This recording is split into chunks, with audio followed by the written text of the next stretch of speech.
So I know that one of the big things that the book talks about is pay, and you have something you'd like to share about the learning that you took away from the book as it relates to pay for dairy workers. Yeah, you know what? Well, that's the biggest thing when I think of motivation. The conversations I've had over the years with the employees, it goes something like this. If you pay me more, I'll do better work. So in that theory, if we just pay people 20, 30, $50 an hour, we could get all of our work done the way we want it done, right? The sky's the limit. Just keep paying me more. And then when I talk to dairy owners, it's, well, look, I need this work done this way, and then I can pay for it. It's more of a, if you do, the employees say, if you do this, then I'll do this. And the employer is saying basically the same thing, but it's more of, now that you've done this, okay, now I will pay you that. So we're right off the bat, we're kind of already going down two different roads. So here's the thing that I've been trying to kind of teach, train, coach with my customers and their employees is that we have to meet a baseline wage, and that's what he talked about in the book. That once we talk about money, once we get it out there, we can actually take it off the table once it's done. So the idea is this: can you see where I'm at here? Yes. All right. So the idea is this: this is the baseline. So if we're trying to pay people below this line,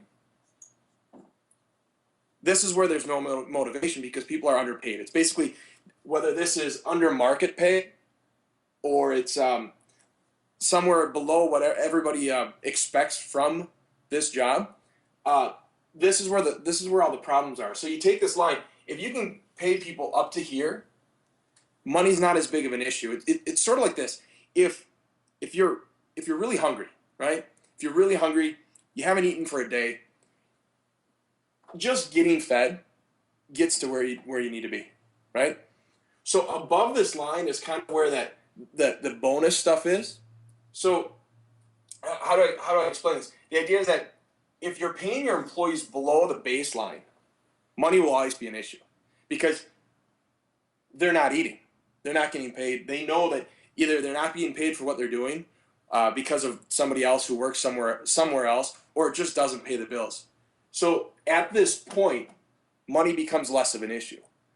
So the idea is to at least start getting people above that line because then money isn't an issue. But if people don't get paid what they're worth or what the work is worth, this is where the problem lies.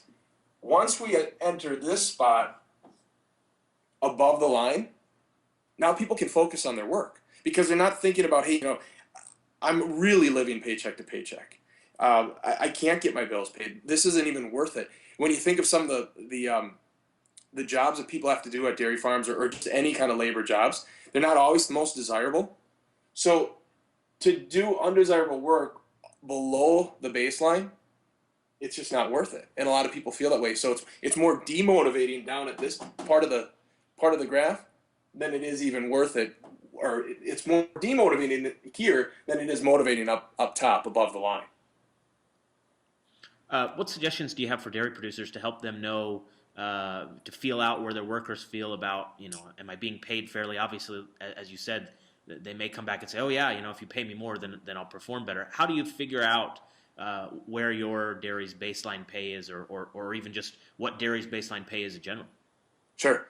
I hate to use the word fairness because, again, it goes back to what's your definition of what fair is. Everybody has a different definition of what fair is. In the book, Pink talked about how fairness actually really does matter. And he talks about the internal versus the external idea of fairness. So here's the idea. How it applies at a dairy is this. Internally, if you've got milkers who are making, say, $9 an hour, internally, to keep everything fair, to keep everything kind of in flow with everybody else, they've got to all be within that same area, that $9 range. He's not suggesting that anybody pay the same. In fact, I completely agree with that. Paying the same is never fair. But the idea is that in order to keep all of this in check, internally everybody has to be within that same range. So what I always recommend to people is, here, I'm going to erase this. I recommend that you have a pay scale. Let's say this is for milkers. Let's say it starts at 9 and it goes to 12. All your milkers are within this range, right? This is the amount of time that somebody worked. Down here, this is the time, and this is the ability to make more money. So if all the milkers, all the same position, people within the same position are in this box with between 9 and 12, it's perceived as fair. The problem though is if the rest of the market, if all the neighbors are paying between, I don't know, let's just say 10 and 14, now you're not so fair. So the idea of trying to keep people satisfied, keep people connected to their job with you, and not going over to the neighbors or always knocking at your office door saying, "Hey, I need a raise. I need a raise." These are the things that we need to be thinking about. The idea that internally everybody needs to be within the same ballpark, and it can't be too far off of what the rest of the neighborhood's doing. How do you take someone from just getting paid up to the base level and use pay as a motivating factor, the carrot part of the book? Sure. I think pay is always part of that equation. All right. When it's down here, when you're not getting paid fairly, and again, I hate using the word fair because it's such a personal perception. What I think is fair and what you think is fair is totally different. But I think if we're going to use pay to actually motivate people, it doesn't happen until we get here. So everything that you pay a guy until he gets about that baseline, it's just to get people square with what it should be. After that, it's all based on performance. It's the idea that, hey, we're going to pay people for doing good work, great work, extraordinary work. Whether that's through a pay scale that says every 6 months you're going to have a chance to make 0 to 50 cents of a raise. No guarantees. Again, what I tell guys all the time is that, look, in 6 months you have another chance for an evaluation. 0 to 50 cents is the range. You could get 50 cents, you could get 0. It all depends on the performance. So once you get people kind of in line at that baseline, and then start moving up and over with time,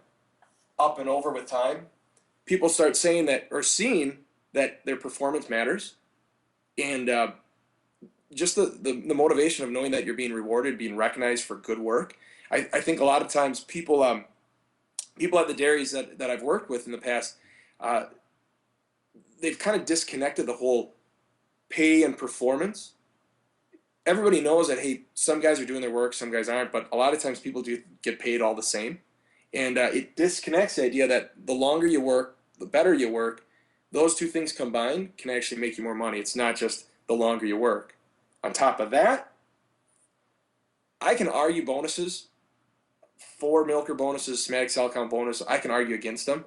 But the idea is that if the idea is that we're going to share success, the milk plant sends a premium check for the dairy, and the dairy shares part of that premium check with the employees. I can argue both sides, but the idea is that that's a recognition for the above and beyond, the extra that people are doing every day, and that's why it's being recognized, because it is extraordinary. It's not just, hey, thanks for being on time, or hey, thanks for pulling a calf. That's just part of the job, and that's being rewarded by those annual or those semi-annual reviews that are based on performance. Okay. Cool. Thanks, Tom. Thanks, Paul. Appreciate it. Yep. See ya. Bye-bye.